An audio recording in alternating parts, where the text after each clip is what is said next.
लखनऊ, प्रयागराज, वाराणसी, कानपुर नगर, गौतम बुद्ध नगर, गाजियाबाद, मेरठ, गोरखपुर सहित 2000 से अधिक एक्टिव केस वाले सभी 10 जनपदों में रात्रि 8 बजे से प्रातः 7 बजे तक कोरोना कर्फ्यू प्रभावी किया जाएगा। सीएम अरविंद केजरीवाल ने कोरोना की चेन तोड़ने के लिए दिल्ली में वीकेंड कर्फ्यू लगाने का ऐलान किया है। इस दौरान दिल्ली सरकार आवश्यक सेवाओं से संबंधित लोगों को बिना परेशानी के जल्द से जल्द कर्फ्यू पास जारी करेगी। दिल्ली में वीकेंड कर्फ्यू के दौरान मॉल्स, जिम, स्पा, ऑडिटोरियम पूरी तरह से बंद रहेंगे। सिनेमा हॉल 30% क्षमता के साथ खुल सकते हैं। साप्ताहिक मार्केट को प्रतिदिन प्रति जोन के हिसाब से अनुमति दी जाएगी और रेस्टोरेंट से सिर्फ होम डिलीवरी की अनुमति होगी।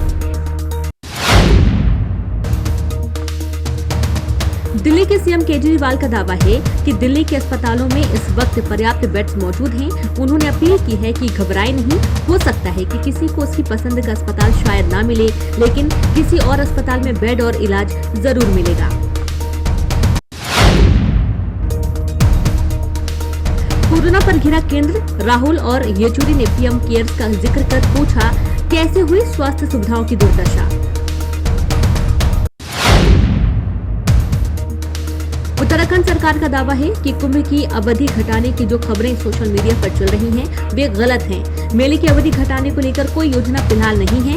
इधर पिछले 5 दिनों में हरिद्वार में कोरोना वायरस के 2167 नए मामले सामने आए। वहीं बीते 48 घंटे में 1000 कोरोना मामले मिले हैं।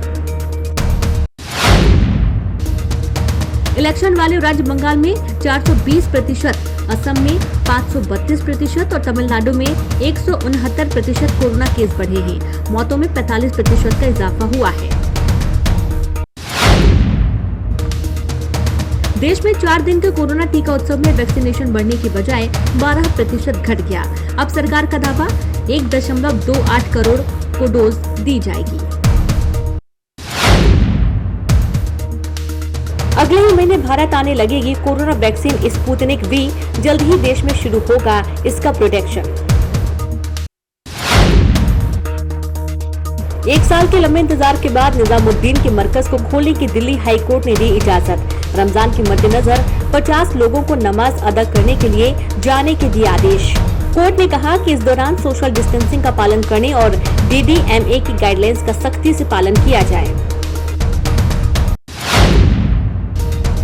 MP सीएम शिवराज सिंह चौहान की बेटी कार्तिकी चौहान कोरोना से संक्रमित हो गए हैं। उसके बाद सीएम शिवराज सिंह चौहान ने भी अपना टेस्ट कराया है।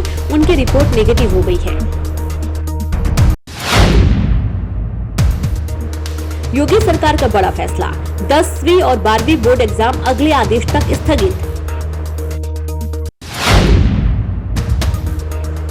योगी सरकार ने प्रदेश में प्रवासी मजदूरों के लौटने पर उन्हें क्वारंटीन करने को लेकर दिशा निर्देश जारी किए।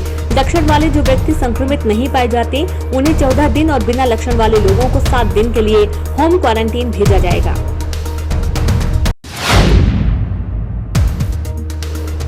कोरोना स्थिति को ध्यान में रखकर पंजाब सरकार ने कक्षा 1 से कक्षा 11 तक के विद्यार्थियों को अगली कक्षा में प्रमोट करने का फैसला किया है, जिसमें सभी बोर्ड और नॉन बोर्ड कक्षाएं शामिल हैं।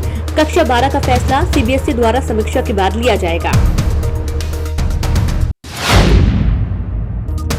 देश के प्रधान न्यायाधीश शरद बोबड़े ने कहा कि डॉक्टर भीमराव अंबेडकर ने संस्कृत को आधिकारिक भाषा बनाने का प्रस्ताव दिया था, क्योंकि वह राजनीतिक और सामाजिक मुद्दों को अच्छी तरह समझते थे और यह भी जानते थे कि लोग क्या चाहते हैं। कोरोना के बढ़ते मामले के बीच केंद्र सरकार एक और राहत पैकेज ला सकती है। ज्यादातर राज्य कोरोना के बढ़ते मामलों के कारण प्रतिबंध लगा रही है और इससे अर्थव्यवस्था के सुधार पर असर पड़ सकता है। भारत में कोरोना वायरस के कहर ने अब तक के सभी रिकॉर्डों को ध्वस्त कर दिया है। अब एक दिन में संक्रमण मिलने का आंकड़ा 2 लाख तक पहुंच गया है। वहीं मौत के मामले में भी लगातार इजाफा देखने को मिल रहा है। बीमा नियामक IRDA ने बीमा कंपनियों के भ्रामक विज्ञापन पर अंकुश लगाने की शुरुआत कर दी है।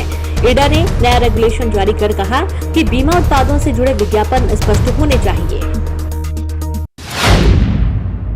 फ्रांस ने अपने नागरिकों को तुरंत पाकिस्तान छोड़ने की सलाह दी है। इस्लामाबाद में स्थित फ्रांसीसी दूतावास ने एक ईमेल के जरिए बताया है कि उनके ऊपर गंभीर खतरा मंडरा रहा है। गुरुवार को शुरुआती कारोबार के दौरान 400 अंक से अधिक टूट गया। इस दौरान सेंसेक्स 200 अंक से अधिक की तेजी के साथ खुला, लेकिन जल्द ही ये बढ़त चली गई। सेंसेक्स में सबसे अधिक 3% की गिरावट इन्फोसिस में हुई है।